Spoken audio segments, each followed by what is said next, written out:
Hello मेरे प्यारे बच्चों, स्वागत है आपका आपके चैनल एसआरएस लर्निंग में। बच्चों, ये हमारे विज्ञान की 8th क्लास की बेटा वर्कशीट है। वर्कशीट कार्यपत्र जिसको हम बोलते हैं, उसकी जो संख्या है वो है 30 और हमारी जो डेट है वो है 3 फरवरी 2021। तो बच्चों, यहाँ पे आपको अपना नाम और यहाँ पे आपको अपनी कक्षा अध्यापिका का नाम लिखना है। कक्षा अध्यापिका कौन होती है? हमारी क्लास टीचर। ठीक है बच्चों, तो ये आप अच्छे तरीके से ये जो इन्फॉर्मेशन फिल की करिए। तो बच्चों, आपको अगर हमारी वर्कशीट अच्छी लगी है, पढ़ाना अच्छा लगे, तो हमारा चैनल प्लीज़ सब्सक्राइब कीजिएगा और साथ में बेल आइकन भी दबाना ना भूलें। तो जंतुओं में जनन, ठीक है।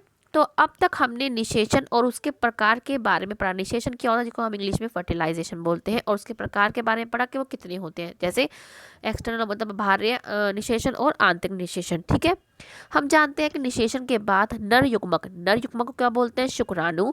और मादक युग्मक को क्या बोलते हैं? अंडाणु। ठीक है, निषेचन के बाद नर युग्मक तथा मादक युग्मक के संलयन से युग क्या बनता है? युग्मनज का निर्माण होता है। ठीक है, इतना हमने क्या है पढ़ चुका था। अब हमें पढ़ना है कि जो भ्रूण होता है उसका विकास कैसे होता है, कि निषेचन के परिणाम स्वरूप युग्मनज बनता है। हमें पता है कि निषेचन के बाद क्या है? युग्मनज बनता है, और यही युग्मनज क्या है? भ्रूण में विकसित होने लगता है। युग्मनज बार बार विभाजित होकर कोशिकाओं के गोले में बदल जाता है, जिसे हम भ्रूण कहते हैं। जैसे आप क्या है, ये निषेचन देख रहे हैं, ये क्या है? ये क्या है? आपका मादा युग्मक अंडाणु है, और ये क्या आपका नर युग्मक शुक्राणु है। जब ये दोनों आपस में मतलब मिलते हैं या संलयन होते हैं, तो ये क्या है? युग्मनज का निर्माण करते हैं, और यही युग्मनज क्या है? विकसित होकर क्या है? भ्रूण बन जाता है। कोशिकाएं तब समूह बनाने लगती हैं जो शरीर के विभिन्न ऊतकों अंगों में विकसित हो जाए। जो हमारे पहले कोशिकाएं बनती हैं, जैसे आपने पढ़ा भी होगा, कोशिकाएं के बाद हमारा ऊतक बनते हैं, ऊतक के बाद हमारा जो है अंग बनते हैं। इस विकासशील संरचना में भ्रूण का जब ये इतना हो जाता, तो हम इसको उस टाइम हम इसको युग्मनज नहीं बोलते, जब हम उसको भ्रूण बोलना शुरू कर देते हैं, भ्रूण कहा जाता है। भ्रूण जो होता है गर्भाशय की दीवार में रोपित होकर विकसित होता है। जो भ्रूण होता है वो क्या होता है? माँ की जो गर्भाशय होता है उसकी जो दीवार होती है, वॉल होती है, जैसे आप यहाँ पे देख रहे हैं, इसमें ही क्या होता है? आरोपित मतलब वहीं पे वो एम्बेडेड मतलब फिक्स हो जाता है। वहीं पे वो उसका जो आगे का जो प्रोसेस होती है, जो बच्चा बढ़ता है वो वहीं पे बढ़ता है, विकसित होता है। गर्भाशय में भ्रूण का विकास होता है, जो मैंने आपको अभी बताया। या धीरे धीरे शरीर के अंगों जैसे हाथ, पैर, सिर, आँख, कान आदि का विकसित हो जाता है। धीरे धीरे क्या है? बच्चे का जो ये सारे जो अंग होते हैं विकसित होने लगते हैं। भ्रूण की वह अवस्था जिसमें शरीर के सभी अंगों की पहचान की जा सकती है, तब हम उसे गर्भ कहते हैं। तब हम उसे भ्रूण नहीं कहेंगे। जब हम उसमें क्या है? बच्चे की हर अब पहचान करें, तब उसको हम गर्भ कहते हैं। ठीक है, जैसे आप ये धीरे धीरे जैसे देख रहे हैं, जैसे यहाँ पे संलयन हुआ, फिर यहाँ पे क्या है? वो युग्मनज जो है आ गया, भ्रूण आ गया। ठीक है, यहाँ पे भ्रूण जो है आरोपित हो गया। फिर क्या है? जब भ्रूण का जो फिर क्या है? जो है हमारा गर्भ कहलाया। कब? इंग्लिश में फीटस बोलते हैं इसको। कब? जब हम उसके सारे अंगों को देख पा रहे हैं।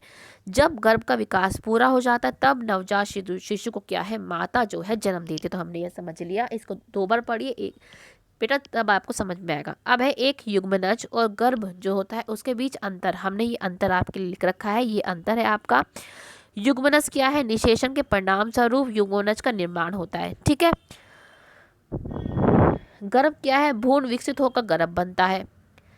इसमें शारीरिक अंगों की पहचान नहीं की जाती, लेकिन इसमें शारीरिक अंगों की पहचान की जा सकती है। तो ये बच्चे यहाँ से अपना जो फर्स्ट क्वेश्चन है इसको आप कंप्लीट कर लें। नेक्स्ट क्वेश्चन है, मादा के किस जनन अंग में भ्रूण का जो है आरोपित होता है? कहाँ पे होता है? गर्भाशय में। कहाँ पे होता है? गर्भाशय। ये हमने ऊपर पढ़ा भी है। ठीक है, ये रहा हमारा। ठीक है, हम क्या लिख देंगे? गर्भाशय। तो हमारा सेकंड क्वेश्चन का आंसर क्या हो जाएगा? गर्भाशय। गर्भाशय। स्पेलिंग समझ में ना आई हो, राइटिंग बाई चांस आपको, तो आप यहाँ से भी देख सकते हैं गर्भाशय। ठीक है, नेक्स्ट क्वेश्चन है, हमें भ्रूण और गर्भ की जो है डेफिनेशन लिखनी है। ठीक है, गर्भ की तो हमारी यही हो गई। ठीक है, ये हमारे गर्भ की भ्रूण की वह अवस्था जिसमें शरीर के सभी अंगों की पहचान की जा सकती है, गर्भ कहलाता है। ये हो गया गर्भ। अब हमारा है भ्रूण की। हमारी भ्रूण की जो हमारी डेफिनेशन है वो क्या हो जाएगी हमारी? ये रहा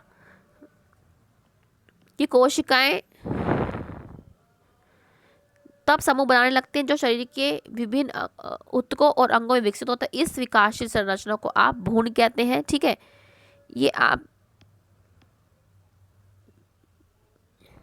ये भी लिख सकते हैं, कोशिकाएं युग्मनज की कोशिकाएं समूह बनाने लगती है। आप लिख सकते हैं युग्मनज की कोशिकाएं युग्मनज, ये वाली डेफिनेशन भी सही है बिल्कुल, कि युग्मनज बार बार विभाजित होकर कोशिकाओं के गोले बदल जाता है, जिसे हम भ्रूण कहते हैं। तो आप दोनों यहाँ से कोई सी भी डेफिनेशन इसको लिख सकते हैं। ठीक है, अब चलते हैं नेक्स्ट पे। अब है सही गलत।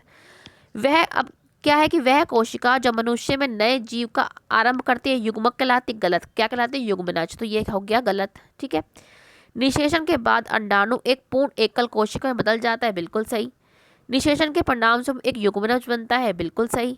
एक भ्रूण एक एकल कोशिकाल से बनता है। नहीं, ये हमारा क्या है? गलत। तो हमने क्या है? अपना पूरा वर्कशीट कर ली। तो बच्चों आज की वर्कशीट ध्यान से पढ़िएगा। अगर आपको अच्छी लगी तो हमारा चैनल जरूर सब्सक्राइब कीजिएगा, साथ में बेल आइकन भी दबाइएगा। और अब मिलते हैं आगे की वर्कशीट के साथ। हमेशा खुश रहिए, कोविड-19 से बच के रहिए। बाय बच्चों।